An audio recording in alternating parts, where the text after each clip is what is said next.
Hello everybody, my name is Naveen. I'm going to give you a short presentation on nutritional studies for type 2 diabetes and insulin resistance. Prior to that, it's a good idea to know what is type 2 diabetes. It is a simple metabolic disorder where your body doesn't produce enough insulin to manage glucose level in the bloodstream, or your body cells are desensitized towards insulin because of too much exposure to the insulin, and in both cases, blood sugar level is high in the blood, which it should not be, and that's how type 2 diabetes is there. Some of the key facts about the type 2 diabetes, they are in type 2 diabetes, your sugar level is high in blood, and your insulin, your body cells are resistant to the insulin, and this can lead to the different other diseases. And the causes is primarily because of unhealthy choices of food, inactive lifestyle, and some point it's genetics also. The complications that it can bring in the future is it can bring cardiovascular diseases, nervous system damages, kidney failure, and a vision problem also. So how are we going to deal with this? How are we going to manage it? Because it is a lifestyle disease, so we have to manage it firstly with lifestyle.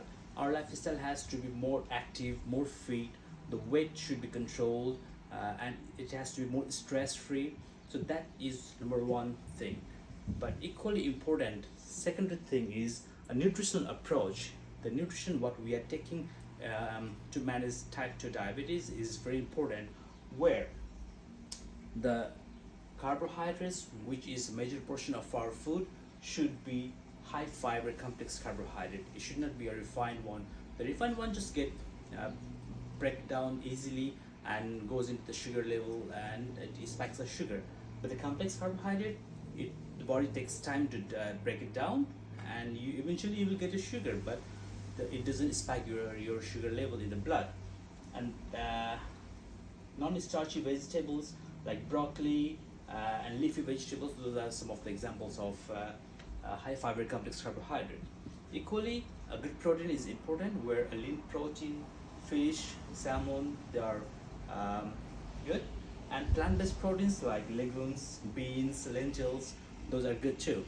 And healthy fats, which is important, and monounsaturated fats like olive oil and avocados, they are important, and omega-3 from flax seeds and walnut, they are equally important because they reduce inflammation.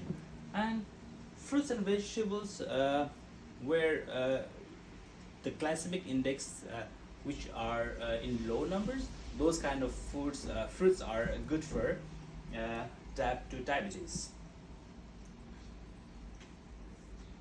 And at the same time, the controlling portion is also important, because if you consume too big portion at one time, then body has to break down all those food, and then eventually it will spike the blood sugar.